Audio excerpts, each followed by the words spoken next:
Esse é o último bloco do Conexões, que hoje está falando sobre saúde, a prevenção e o tratamento ao HIV/AIDS. Contamos com a presença da Sandra Brunini, que é professora da Faculdade de Enfermagem, também da Rosilda Marins, que é presidente da ONG Pela Vida Goiânia, e do Edivan Miranda, que é coordenador de DST/AIDS da Secretaria Estadual de Saúde. Bom, Rosilda, eu queria começar com você agora nesse bloco. Como que é para um portador, para alguém que é diagnosticado com HIV, ele consegue levar uma vida normal? E também em relação ao tratamento que é oferecido pelo SUS, como que vocês avaliam esse tratamento? Como que vocês têm acesso a essa medicação? Eu costumo dizer que é quase normal, né? Porque, visto ao passado, que uma pessoa com HIV, eu, por exemplo, já cheguei a tomar 28 comprimidos, hoje eu tomo 6 comprimidos por dia específico. Então, a redução dessa quantidade de medicamento foi muito grande. E tomava, assim, muito medicamento com efeito de bem, muito pouco, porque não se tinha conhecimento. E os efeitos colaterais também? Muito assustador. E não tinha disponibilidade desses remédios. Tudo era comprado e a gente não sabia, né, como comprar. Então, hoje, nós temos o medicamento disponível, nós temos o serviço de referência, os serviços de referência. Ainda é complicado? É complicado. Ainda, como a saúde no país é complicada, ainda viver com HIV é complicado, porque você tem que ir ao hospital, ao serviço público, você tem que gastar algumas horas esperando a sua consulta, você tem que fazer os seus exames, você tem que tomar remédio todo dia, você tem que ter uma alimentação balanceada, você tem que fazer uma caminhada, tem que ter uma vida com qualidade. Então, não é fácil, não é tão fácil, mas é quase normal, E os medicamentos, eles estão, assim, disponíveis, assim, você tem possibilidade de discutir com o seu médico e ter a melhor terapia que você pode. Eu acho que a pessoa, quando ela descobre que ela tem HIV, ela tem que procurar se informar, saber quais são os direitos que ela tem, conhecer quais são os medicamentos, discutir com o seu médico qual que é a melhor terapia para ela. E aceitar e começar a fazer o tratamento. A aceitação é muito difícil? Muito difícil. É um problema muito sério, porque o preconceito ainda é muito grande. E a pessoa, ela não aceita nem para ela mesma, quanto mais para a população. Ela não precisa aceitar para a população, precisa aceitar para ela. E tomar os remédios. E como os remédios têm que ser tomados todo dia, ainda que seja esse último medicamento, que é o Trufa. O que está sendo disponibilizado agora, eu não sei o Truvada, mas o Truvada ainda não chegou ao Brasil. Pois é, mas a gente já está com o medicamento 3 em 1, né? Que vai começar a ser disponibilizado também. Pois é, esse 3 em 1, que é um comprimido só, ele vai, a quantidade de medicamento vai ser, lógico que é mais fácil para quem tem dificuldade de ter uma mão cheia de remédio. Mas ele vai ter efeitos colaterais. Facilita a adesão, né? Ele vai ter. Ter um comprimido só do que 6 para ingerir, né? Mas se tomar o medicamento corretamente, se fizer tudo isso que eu estou falando para vocês, é possível ter uma vida quase normal. É lógico que aí vem o aumento de triglicéridos que pode acontecer, vem algumas agravantes, né, professora Sandra? Que é uma pessoa que tem também diabetes, pode ter também, São efeitos colaterais da medicação que já melhoraram muito. Sim. Né? Os novos fármacos que estão disponíveis, eles têm uma redução importante dos efeitos colaterais graves que antes se apresentavam, né? As lipodistrofias, as lipoatrofias, as dislipidemias, que são essa alteração do metabolismo das gorduras no organismo e da sua distribuição, efeitos sistêmicos mesmo, né? Neurológicos e dermatológicos. As medicações, elas são tóxicas, vamos dizer assim. Envelhecimento precoce. Né? Envelhecimento precoce. Mudança no corpo, no formato do corpo, que são essas lipodistrofias, né? Entretanto, as novas medicações, elas são apresentam muito menos esses efeitos, né? Falando um pouquinho mais do preconceito, Edivan, como lidar com isso, principalmente com aquela pessoa que acaba de descobrir o HIV, que tem medo do futuro, que tem medo de ser rejeitado pela família, como acontecia antigamente, ou tem medo de ser rejeitado no trabalho, pelo companheiro, pelo parceiro. Como lidar também com outros sistemas, não só o tratamento da saúde, mas também do psicológico? Como fazer isso? Bom, como a Rosilda tinha colocado, eu acho que a fala dela foi muito interessante, porque essa questão da aceitação, de trabalhar o preconceito, esse tipo de ação, nós contamos muito com as nossas ONGs, que trabalham, que dão essa assistência, esse apoio para essas pessoas que acabam de descobrir um diagnóstico positivo para HIV. Então, as ONGs nos ajudam muito, porque acontecem reuniões, essa pessoa pode, às vezes, quando ela não tem o apoio da família, ou às vezes ela nem tem coragem de contar para a família, e aí a gente encaminha, a gente indica ONGs que acolhem essas pessoas, e aí essas ONGs fazem esse trabalho de sensibilização, de acolhimento, e aí a pessoa vai começando a entender, a aceitar a nova condição dela, e a partir daí ela passa a fazer adesão ao medicamento, ela começa a enxergar que não é o fim da vida, mas que ela apenas vai ter que ter alguns cuidados e que é possível ter uma vida, como a Rosilda colocou, quase normal, né? Porque a gente sabe que o medicamento ainda traz um pouco de efeito colateral, mas eu conheço pessoas que vivem com o vírus há anos, que faz adesão ao tratamento e que tem uma vida saudável, que pratica exercício. Hoje nós temos pessoas que vivem com HIV que não é mais como o Cazuza, que era aquele aspecto magro, de pessoa com uma aparência de pessoa debilitada, doente. Hoje as pessoas elas são bem saudáveis quando fazem a adesão a esse medicamento. Tanto é que hoje a gente costuma dizer que a AIDS não tem cara mais.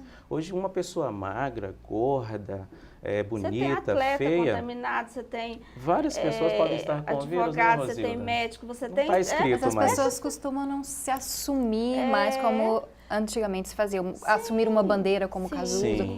Sim. É porque uma coisa é você estar infectado, outra coisa é você evoluir para a doença. Justo. Então, o tratamento, o diagnóstico precoce favorece o tratamento precoce e, consequentemente, impede a evolução da infecção para AIDS.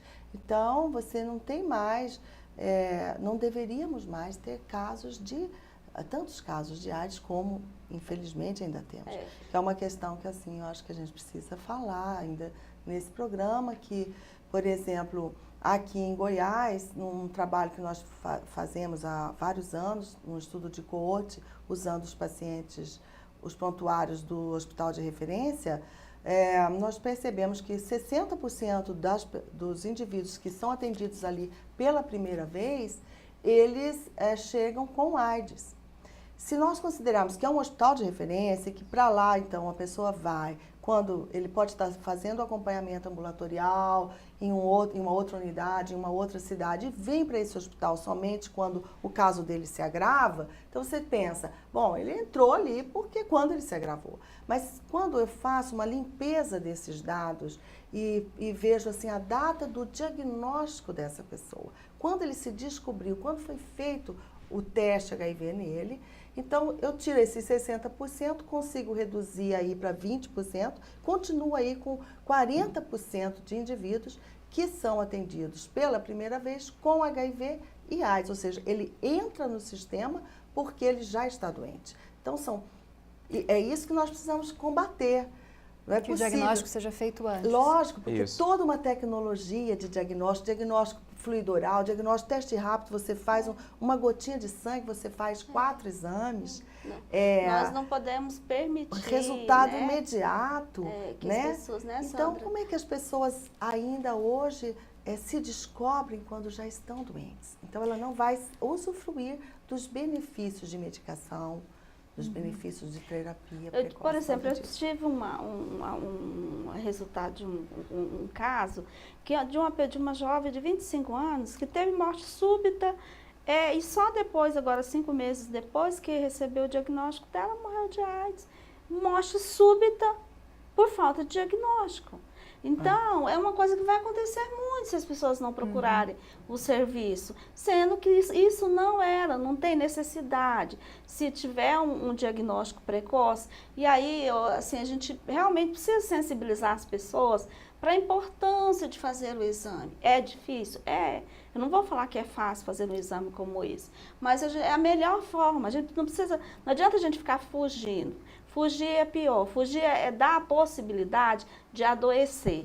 Exatamente. E aí a gente não pode fazer isso. Acho que é E essa. nesses casos que às vezes a pessoa não faz o exame, quando procurar ajuda, quais poderiam ser assim, os primeiros sintomas que necessitam de um exame mesmo, que necessitam de uma... Não, assim, a AIDS é uma síndrome, né? E os sinais e sintomas, eles são até bastante conhecidos, eu acho, da população. Emagrecimento, mais de 10% de perda sem você estar fazendo dieta, né?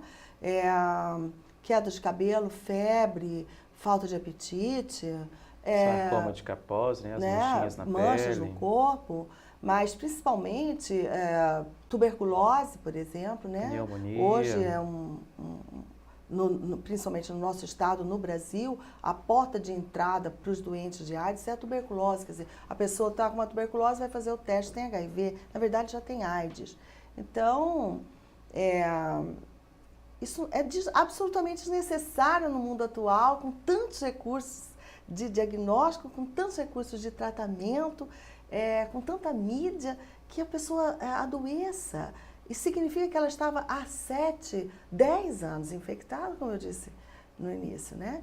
Então, 10 anos transcorreram sem que nenhuma intervenção fosse feita. Hoje o Brasil consegue montar uma política que oferece medicação, independentemente da carga viral, que até dezembro do ano passado, para você começar a fazer uso da medicação, você precisava ter um CD4, que a gente chama que é uma célula de defesa, uma contagem de linfócitos TCD4, menor que 350, quer dizer, 349, para começar a fazer uso da medicação. Hoje o Brasil consegue fornecer para a sua população a medicação independente dessa contagem, ou seja, você faz hoje o seu teste, se deu positivo, você vai discutir com o seu médico o melhor tratamento, você pode começar a usar a medicação, ou seja, você não vai adoecer, e é isso que a gente quer. E você tem que procurar um serviço de saúde, se você sentir qualquer coisa, essa história de que, tô com dor de garganta, eu tô com uma pneumonia, é coisa à toa, eu tô com um bronquite, é coisa à toa. As pessoas tratam muito em casa, vai muito à farmácia, nada contra a farmácia, mas a gente tem que ter o cuidado de auto-se medicar, porque quando você auto-se medica, você camufla um diagnóstico.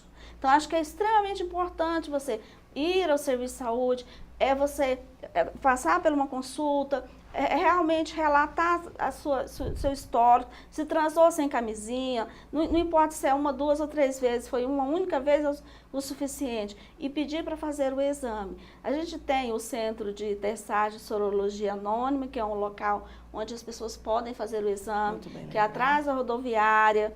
Ele lá funciona, né, de van 2 vezes ao dia, né, com duas turmas, as pessoas vão, passam por uma palestra, depois dessa palestra, ela colhe o material, não vai fazer só o exame para o HIV, mas outras doenças sexualmente transmissíveis. Então, é um serviço que está, e não é difícil, de difícil acesso. E tem outros locais gratuito, também, né? que você pode procurar. Bom, infelizmente nosso tempo chegou ao fim. Gostaríamos de agradecer, professora Sandra, muito obrigada pela presença. Obrigada mais uma vez, né, pela oportunidade, né, de estar aqui. Obrigada também, Rosilda, por ter vindo aqui. Eu que gostaria de agradecer e deixar o telefone do Pela Vida para qualquer dúvida, é o 3095-5319. Obrigada também, Edivan, pela presença. Ok, a gente agradece o convite e a Secretaria de Estado da Saúde, por meio da coordenação de DST-AIDS, estamos à disposição. Caso as pessoas precisem também nos contactar, o nosso telefone é o 3201-7894 e a gente está à disposição para estar esclarecendo mais dúvidas e colaborando mais com a prevenção, com a assistência, com o diagnóstico desses agravos. Ok. Bom, e você pode participar dos próximos Conexões, mandando sugestões de pauta, perguntas ou até mesmo matérias prontas. Você faz isso acessando as redes sociais ou então enviando um e-mail para o Conexões. Você também pode assistir a todos os episódios que já foram produzidos no blog do programa. Eu te espero no próximo sábado, às 5h30 da tarde. Os horários alternativos são no domingo, às 9h15 da noite e também na segunda-feira, às 8h15 da noite. Uma ótima semana para você!